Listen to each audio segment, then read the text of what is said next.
Madam, ये लो आपका order. Thank you भैया।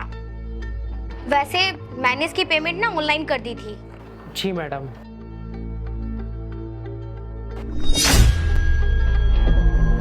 मैडम, ये तो विकास सिंह है ना? हाँ, ये विकास सिंह है। पर तुम क्यों पूछ रहे हो इनके बारे में? और एक सेकंड, तुम्हें इनका नाम कैसे पता? तुम जानते हो क्या इन्हें? अरे मैडम, ये मेरे बचपन का दोस्त है। हम एक साथ ही पढ़ते थे और ये भी मुझे जानता है। एक बार पूछ लो आप। अच्छा, पर इन्होंने तो मुझे कभी नहीं बताया तुम्हारे बारे में। एक सेकंड तुम रुको, मैं पूछकर बताती हूँ उनसे। सुनो विकास। हाँ बोलो। ये डिलीवरी बॉय कह रहा है कि ये तुमको जानता है और ये भी कह रहा है कि तुम इसको जानते हो। क्या सच में तुम इसको जानते हो क्या? इस डिलीवरी बॉय को? नहीं, मैं तो नहीं जानता। लो, तुम तो कह रहे हो कि ये तुम्हें जानते हैं, लेकिन ये तो मना कर रहे हैं। साफ तुम्हारे मुंह पे मना कर दिया इन्होंने। अरे यार विकास भाई, कैसी बात कर रहा है तू मुझे नहीं जानता? लगता है तूने अभी मुझे पहचाना नहीं। ठीक सही से याद कर, दिमाग पे जोर डाल। हम एक साथ पढ़ते थे पिलखुआ में, वीआईपी इंटर कॉलेज में। याद करना भाई, तू मुझे कैसे भूल गया? मैं तो तुझे आज तक नहीं भूला। अभिषेक तोमर, वीआईपी कॉलेज। अरे हाँ यार, याद आया। अभिषेक, तू तो यार मेरे बचपन का दोस्त है। हाँ हाँ, आ गया ना याद? मैं वही अभिषेक तोमर हूँ। हाँ यार सॉरी, वो मैंने तुझे डिलीवरी की ड्रेस में देखा ना, तो एकदम से दिमाग से निकल गया। मैं पहचान नहीं पाया तुझे। और तू बाहर क्यों खड़ा है? आना अंदर, आ जल्दी। ठीक है भाई।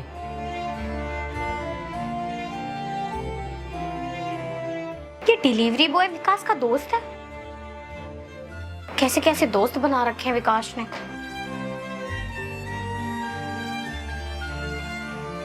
कैसा है भाई? बढ़िया भाई। बहुत दिनों बाद मिला है यार, बहुत खुशी हुई तुझसे मिलकर। चल बैठ। एक सेकंड, क्या कर रहे हो? कहाँ बैठ रहे हो तुम? चुपचाप खड़े हो।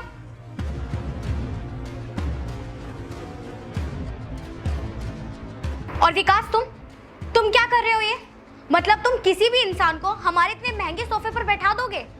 अरे कम से कम ये तो देख लो कि ये है कौन। अरे ये डिलीवरी बॉय है, एक मामूली सा डिलीवरी बॉय, और तुम इसको हमारे सोफे पर बैठा रहे हो। अरे अगर ये हमारे सोफे पर बैठेगा तो हमारा सोफा गंदा हो जाएगा। अरे तुम खुद ही सोचो, ये पता नहीं कहाँ कहाँ डिलीवरी करते फिरते हैं, तो इनके कपड़े गंदे हो जाते हैं। और अगर इन्हीं कपड़ों में ये हमारे सोफे पर बैठेगा तो सोफा गंदा नहीं हो जाएगा?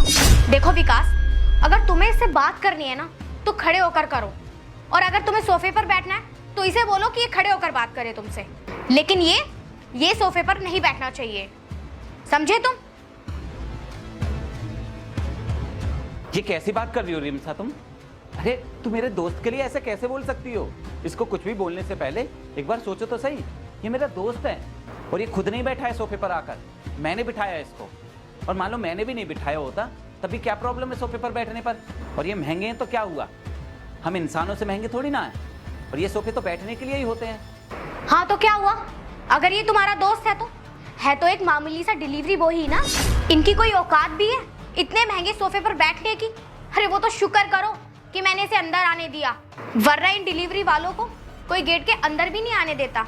और तुम इतने बेवकूफ हो विकास कि तुम इसे अंदर तो बुला ही रहे हो, ऊपर से इतने महंगे सोफे पर बैठा रहे हो। पता है 1.5 लाख रुपए का सोफा है मेरा। अरे कुछ तो स्टैंडर्ड रखो अपना। किसी को भी अपना दोस्त बना लेते हो, किसी को भी घर में बुला लेते हो, किसी से भी बात करने लग जाते हो। विकास, तुम्हें ना इन गरीब लोगों से दूर रहना चाहिए, इनसे बात मत किया करो। अरे कम से कम ये तो सोच लिया करो कि कितनी महंगी सोसाइटी में रहते हैं हम। इतने अमीर लोगों से दोस्ती है हमारी, और अगर उन्होंने देख लिया कि तुम एक डिलीवरी बॉय को घर में बुला रहे हो, सोफे पे बैठा रहे हो, ऊपर से उससे बात कर रहे हो, तो क्या इमेज रह जाएगी हमारी? सब लोग तो यही सोचेंगे ना कि हम भी इनकी तरह गरीब हैं, गांव से उठकर यहाँ पर आए हैं। तो ये तो मैं बिल्कुल बर्दाश्त नहीं करूंगी, इसलिए मैं तुम्हें साफ मना कर रही हूँ। या तो इसे यहाँ से भेज दो, या फिर अगर तुम्हें बात करनी है ना तो कहीं दूर जाके से बात करो प्लीज।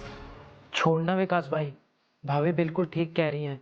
मेरी कहाँ औकात है इतने महंगे सोफे पर बैठने की? मैं तो बस एक मामूली सा डिलीवरी बॉय हूँ। लोग तो हमें घर के अंदर तक नहीं आने देते, तूने कम से कम घर के अंदर तो बुलाया। खैर, अब मैं चलता हूँ, मुझे आगे भी डिलीवरी देने के लिए जाना है। और हाँ, तुम मेरी वजह से भाभी को मत डांटना, ठीक है ना? अपना ध्यान रखना, मैं चलता हूँ। अरे भाई तू कहाँ जा रहा है? मैंने बोला है क्या तुझसे जाने को? तू यहीं खड़ा रहे, मैं बात कर रहा हूँ इससे। तुझे कहीं जाने की जरूरत नहीं है। और तुम्हारी जानकारी के लिए बता दूं, ये मेरे बचपन का दोस्त है। बचपन में हम लोग साथ में ही पढ़ते थे, साथ में ही खेलते थे, पूरा दिन साथ में रहते थे। और तुम मेरे इतने अच्छे दोस्त को ऐसे कैसे बोल सकती हो? कैसे बेइज्जती कर सकती हो तुम मेरे इतने अच्छे दोस्त की? अरे यार, तुम मेरी वजह से भाभी से क्यों लड़ रहा है? भाभी अपनी जगह बिल्कुल ठीक है। तो प्लीज मेरी वजह से भाभी को कुछ मत बोल। मैं नहीं चाहता कि मेरी वजह से तुम दोनों के बीच में लड़ाई हो। ठीक है भाई, मैं चलता हूँ। अरे रुक भाई यार, तुझे कहीं जाने की जरूरत नहीं है, मैं बात कर रहा हूँ ना इससे। और ये तेरे बारे में इतना गलत इसलिए बोल रही है क्योंकि अभी ये तुझे जानती नहीं है। अभी मैं इसको सब कुछ बताता हूँ तेरे बारे में। और तुम्हारी जानकारी के लिए बता दूं, तो मेरे जिस दोस्त की इतनी बेइज्जती कर रही हो ना, इसको इतना उल्टा सीधा बोल रही हो, तुमको मालूम भी है इसके कितने एहसान है मेरे ऊपर? आज मैं जो कुछ भी हूं ना, मैंने जो कुछ भी अपनी लाइफ में हासिल किया है, वो सब सिर्फ और सिर्फ इसकी वजह से है, इसके घर वालों की वजह से है। तुम्हें मालूम है, बचपन में हम लोग साथ में पढ़ते थे और तभी मेरे पापा की मौत हो गई थी। हमारे पास इतने भी पैसे नहीं थे कि हम अपने घर का किराया दे पाएं। बहुत मुश्किल समय आ गया था हमारे ऊपर। उस वक्त इसके पापा ने हमारी मदद की थी, हमें अपने घर में रखा था और हमसे कभी किराया नहीं लिया। यहाँ तक कि मेरी स्कूल की फीस तक भरी थी इसके पापा ने। और जब तक मैं अपने पैरों पर खड़ा नहीं हो गया, तब तक इसी के पापा ने मेरी फीस भरी थी। और मैं जो अमीर बना हूं ना, जिसकी वजह से तुम इतनी उछल रही हो, तुम्हें लगता है कि मैं शुरू से ही अमीर हूँ। नहीं, मैं शुरू से अमीर नहीं था, अभी कुछ सालों से मैं अमीर बन गया हूँ। मेरी किस्मत ने मेरा साथ दे दिया था और इसकी किस्मत ने इसका साथ नहीं दिया था। बस इतना सा फर्क है हम दोनों के बीच में। वो तो कुछ साल पहले मेरी मम्मी की भी मौत हो गई थी। उसके बाद मैं शहर पढ़ने के लिए आ गया था। यहीं पर मैं पढ़ाई करता और साथ में नौकरी करने लगा था। और जब मेरी ग्रेजुएशन हो गई तो मेरा प्लेसमेंट हो गया बेंगलोर में। मेरी किस्मत ने मेरा साथ दिया और मुझे बहुत अच्छा पैकेज मिला। फिर मैं यहाँ दिल्ली शहर में शिफ्ट हो गया। इतना व्यस्त था कि मैं इन लोगों से कभी बात नहीं कर पाया, हमारे बीच में गैप बन गया। और आज मैं इससे कई सालों बाद मिला हूँ, इसी वजह से मैं इसको पहचान भी नहीं पाया। तो आज मैं जो कुछ भी हूँ ना अपनी लाइफ में, मैंने जो कुछ भी हासिल किया है सिर्फ और सिर्फ इसकी वजह से किया है। और कमाल की बात, जब मैं बेंगलोर जा रहा था ना पढ़ाई करने के लिए, मेरे पास ट्रेन टिकट तक के पैसे नहीं थे, तब इसी ने मेरी टिकट कराई थी। इतने एहसान है इसके मेरे ऊपर, और तुम इसको यहाँ से भेज रही हो, यहाँ तक कि तुम इसको सोफे पर नहीं बैठने दे रही हो, और सिर्फ इसलिए कि एक डिलीवरी बॉय है। Delivery boy? एक सेकेंड भाई, ये पूछना तो मैं भूल ही गया, तू डिलीवरी बॉय की जॉब क्यों कर रहा है? तेरा तो बढ़िया काम चल रहा था ना, फिर तुझे डिलीवरी बॉय की जॉब करने की क्या जरूरत पड़ गई? हाँ यार, बहुत बड़ी मुसीबत आ गई थी हम पर। तुझे पता है ना, 6 महीने पहले मेरी शादी हुई थी। हाँ, अरे यार सॉरी भाई, sorry, I am really sorry. तूने बुलाया था मुझे शादी में, रिक्वेस्ट भी की थी काफ़ी आने के लिए, मैं आ नहीं पाया। वो क्या है ना, मुझे एक ऑफिस टूर की वजह से बाहर जाना पड़ा था। सही किया तूने कि तू नहीं आया, क्योंकि तेरी भाभी अब मेरे साथ नहीं है। तेरे साथ नहीं है मतलब? मैं कुछ समझा नहीं। वो यार, शादी के बाद बहुत बड़ी दिक्कत हो गई। उसका शादी के पहले से ही किसी और के साथ अफेयर चल रहा था। शादी के पहली रात पर ही मैंने उससे उस लड़के से बात करते हुए पकड़ लिया था। वो दोनों घर की सारी सोना चांदी, पैसे, सब कुछ लेकर भागने वाले थे।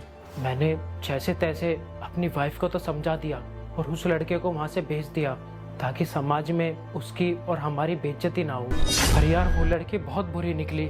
उसने अपने घर जाते ही हमारे ऊपर केस कर दिया, मेरे पापा के ऊपर केस किया कि वो मेरा रेप करना चाहते थे। मेरे पापा पर रेप का, मेरी माँ पर दहेज का और मेरे ऊपर मारपीट का केस लगा दिया उसने। और समाज में हमारी बहुत बेइज्जती हुई। ये बेइज्जती पिताजी सह नहीं पाए और उन्होंने आत्महत्या कर ली। और इस सदमे में माँ भी चल बसी। और इस सब के चक्कर में हमारा सारा बिजनेस, हमारी सारी प्रॉपर्टी बर्बाद हो गई भाई। और मेरी ये हालत हो गई है कि मैं जैसे तैसे ये डिलीवरी बॉय का काम करके अपना पेट पाल रहा हूँ। अरे यार, तेरे साथ इतना सब कुछ हो गया और तूने मुझे बताया भी नहीं। एक बार मुझे बताता तो सही ना। क्या बताता यार मैं तुझे, मेरे हालात ही इतने खराब थे कि मैं किसी से बात ही नहीं कर पाया। मैं तो कब से सदमे में ही था भाई, बिल्कुल मन नहीं था जीने का। वो तो आज मैंने तुझे देखा तो मुझे बहुत खुशी हुई। तू मेरे बचपन का दोस्त है, तेरे सिवा कोई दोस्त नहीं है मेरा। देखो, करने लगा ना ये तुम्हारे सामने नए ड्रामे, इसलिए मैं नहीं चाहती थी कि तुम इससे बात करो। इन गांव के गरीब लोगों की ना यही प्रॉब्लम है। अगर इनसे 2 मिनट बाद क्या कर लो, ये तुरंत अपने दुखड़े सुनाने लग जाते हैं। देखो, सुनाने लगा ना अपने दुखड़े कि मेरे साथ ये हो गया वो हो गया, और मैं ना अच्छी तरीके से जानती हूँ कि ये ड्रामे क्यों कर रहा है, ताकि तुम्हें इस पर दया आ जाए और तुम इसे पैसे दे दो, इसलिए ये सब ड्रामे कर रहा है ये। अब तुम्हारा ना बहुत हो रहा है रिमसा। अगर तुम्हें हमारी बात नहीं सुननी है तो अंदर चली जाओ। मैं तुमसे बोल नहीं रहा हूँ कि यहाँ पर खड़ी रहो, जाओ अंदर। मतलब तुम इस मामूली से डिलीवरी बॉय के चक्कर में मुझसे उल्टा बोल रहे हो अपनी बीवी से? अगर तुम मेरे दोस्त को इतना उल्टा सीधा बोलोगी तो मैं तुम्हें ऐसे ही डांटूंगा। मेरा दोस्त है ये, इसकी वजह से ही हूँ आज मैं जो कुछ भी हूँ, और इसके लिए मैं एक शब्द भी नहीं सुन सकता हूँ, समझी तुम? जाओ अंदर। खैर, तुमसे तो मैं बाद में बात करूंगी। क्या यार विकास भाई, तूने मेरी वजह से भाभी को इतना डांट दिया। तुझे ऐसा बिल्कुल नहीं करना चाहिए था भाई। अब देख, भाभी नाराज हो गई। अरे यार तू उसकी टेंशन मत ले, उसके तो ऐसे ही ड्रामे चलते रहते हैं। वो तुझे सही से नहीं जानती है ना, इसलिए ऐसा बोल रही है। अभी समझा दूंगा ना तो कुछ नहीं बोलेगी, सब समझ जाएगी। खैर ये सब छोड़ तू मुझे अपनी बता। अभी तेरी लाइफ में जो प्रॉब्लम चल रही है ना, उसको सॉल्व करना ज़्यादा जरूरी है। तू मुझे सब कुछ बता, क्या क्या हुआ है तेरे साथ में, फिर मुझसे जो हो पाएगा ना मैं तेरी हर संभव मदद करूंगा। मेरी हालत ठीक नहीं हो पाएगी भाई, अब कुछ नहीं हो सकता। अरे तो उसकी चिंता मत कर, मैं इतने सालों से दिल्ली में रह रहा हूँ, इतने बड़े बड़े लोगों से कांटेक्ट है मेरे, अच्छे खासे वकीलों से भी जान पहचान है मेरी। हम बढ़िया से वकील से बात करेंगे और केस करेंगे उस लड़की पर। मैं भी देखता हूँ उस लड़की को, उसकी हिम्मत कैसे हुई मेरे दोस्त के साथ इतना गलत करने की। और हाँ, उसने अभी तक जितने भी पैसे लिए ना तुझसे, वो सारे पैसे वापस लेंगे उससे, केस करेंगे हम उस पर। सच बताऊं यार, मुझे बहुत खुशी हुई है तुझसे मिलकर। जब मैंने तुझे उस गेट से देखा था ना, मुझे बिल्कुल नहीं लगा था कि तू मुझे पहचानेगा भी, पर तूने मुझे पहचाना भी और इतना सपोर्ट भी कर रहा है मुझे। भगवान सबको तेरे जैसे दोस्त दे। अरे यार तू इतना मत सोच, हम दोस्त हैं और दोस्तों का फर्ज बनता है एक दूसरे की मदद करना। तूने भी तो मेरी एक टाइम पर बहुत मदद की थी ना, तेरी वजह से ही आज मैं इतने बड़े पद पर हूँ। आज जो कुछ भी है ना, सिर्फ और सिर्फ तेरी वजह से है। अब तू मुसीबत में है तो मेरा फर्ज बनता है कि मैं तेरी मदद करूँ। अच्छा ऐसा करते हैं, हम अभी वकील के पास चलते हैं, लॉकेश वकील है ना ककोड़ के, हम उनके पास चलते हैं। ठीक है भाई, चलते हैं।